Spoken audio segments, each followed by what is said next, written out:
രാജ്യം വീണ്ടും ഒരു സ്വാതന്ത്ര്യദിനം ആഘോഷിക്കുമ്പോൾ പാലക്കാട് വിക്ടോറിയ കോളേജിലെ ബോംബ് കേസും സ്വാതന്ത്ര്യ സമര സേനാനികളുടെ പോരാട്ടവും ഒരിക്കലും വിസ്മരിക്കാനാകാത്തതാണ്. എന്താണ് ആ ചരിത്രം? കണ്ടുനോക്കാം.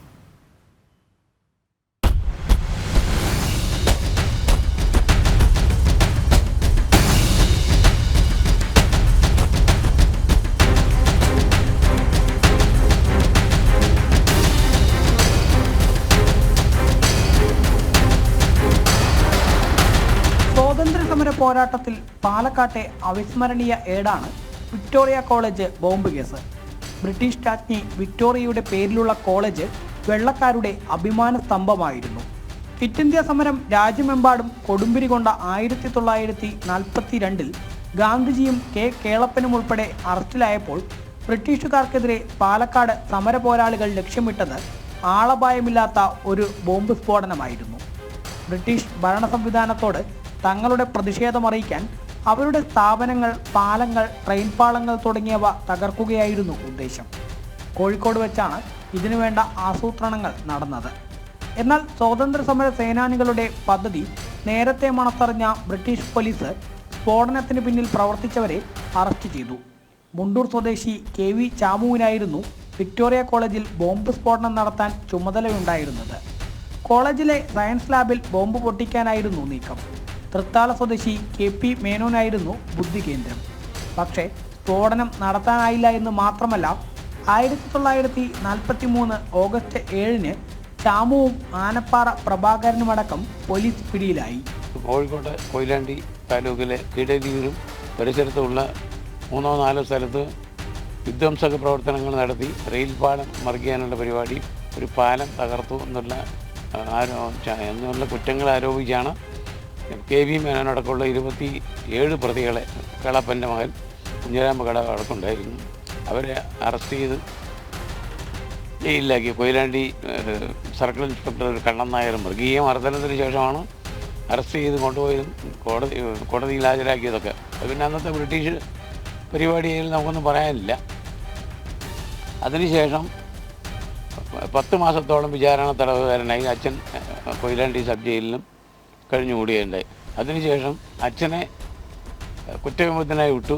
പിടിയിലായ സ്വാതന്ത്ര്യസമര സേനാനികളെ കോഴിക്കോട് കൊയിലാണ്ടി സബ് ജയിലുകളിലെ ഇരുട്ടറയിലിട്ട് 9 മാസത്തോളമാണ് ബ്രിട്ടീഷ് പോലീസ് മൃഗീയ പീഡനത്തിന് ഇരയാക്കിയത്.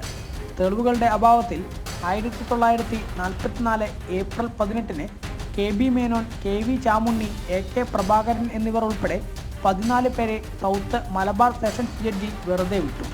എന്നാൽ ഉടനിവരെ തിരഞ്ഞുപിടിച്ച് ബ്രിട്ടീഷ് പോലീസ് വീണ്ടും ജയിലിലാക്കി. മദ്രാസ് ഹൈക്കോടതിയിൽ അപ്പീലും നൽകി. ഇതിൽ ചാമുവിന് 7 വർഷം തടവ് ശിക്ഷ ലഭിച്ചു. അച്ഛനെയും ശിക്ഷിച്ചു. അങ്ങനെ 2 കൊല്ലത്തോളം ജയിലിൽ കഴിഞ്ഞതിന് ശേഷം രാജാജി മന്ത്രിസഭ മദ്രാസിൽ അധികാരത്തിൽ വന്നതിന് ശേഷമാണ് അവരെ കേസ് ഒഴിവാക്കി അവരെ സ്വതന്ത്രരാക്കിയത്. അതിൻ്റെ അനുബന്ധമാണ് വിക്ടോറിയ കോളേജിലും പുതുശ്ശേരിയിലെ നെറുകംപുള്ളി പാലത്തിലൊക്കെ ബോംബ് വെച്ചു എന്ന് പറഞ്ഞ് വീണ്ടും ചാർജ് ചെയ്യുകയും പിടിക്കുകയും ചെയ്തു. പക്ഷേ അതിന് യാതൊരു തെളിവില്ലാത്തതുകൊണ്ട് ആ കേസ് നിലനിന്നില്ല, വിടുകയും ചെയ്തു. അങ്ങനെയാണ് വിക്ടോറിയ കോളേജിലെ ലാബറട്ടറിയിൽ ബോംബ് വെച്ചു എന്നാണ് ആരോപണം. അത് വിധ്വംസക പ്രവർത്തനത്തിൻ്റെ ഭാഗമായി പിന്നെ ആൾക്കാരെ ഭീഷണിപ്പെടുത്താനും സ്വാതന്ത്ര്യ സമരത്തിന് മറ്റുള്ള ആൾക്കാർക്ക് ഉത്തേജനം നൽകാനും വേണ്ടി, വേറെ മറ്റു കാര്യങ്ങളൊന്നുമില്ല. ബോംബ് സ്ഫോടനത്തിന് പുറമെ സൈമൺ കമ്മീഷനെതിരെയുള്ള പ്രക്ഷോഭത്തിലും വിദേശ വസ്ത്ര ബഹിഷ്കരണ സമരങ്ങൾക്കും വിദ്യാർത്ഥി സമരങ്ങൾക്കുമെല്ലാം വിക്ടോറിയ സാക്ഷിയായിട്ടുണ്ട്.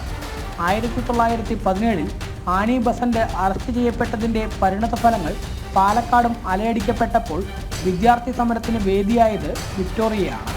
സമരം തീക്ഷണമായപ്പോൾ സമരത്തിൽ പങ്കെടുത്ത 8 വിദ്യാർത്ഥികളുടെ പേരിൽ പ്രിൻസിപ്പൽ നടപടിയെടുത്തു. 1932 നിസ്സഹകരണ പ്രസ്ഥാനത്തോടനുബന്ധിച്ച് വിദേശ വസ്ത്രങ്ങൾ കോളേജിന് മുന്നിലിട്ട് കത്തിച്ചതിന് R. രാഘവ മേനോനെ അറസ്റ്റ് ചെയ്ത് 2.5 വർഷത്തെ കഠിന തടവിനും ശിക്ഷിച്ചിരുന്നു.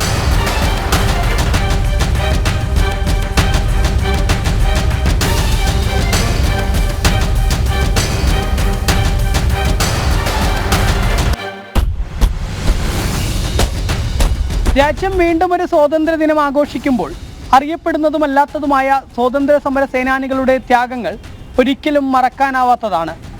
PR മനൂപിനൊപ്പം അരുൺ ആലത്തൂർ, ജനം, പാലക്കാട്.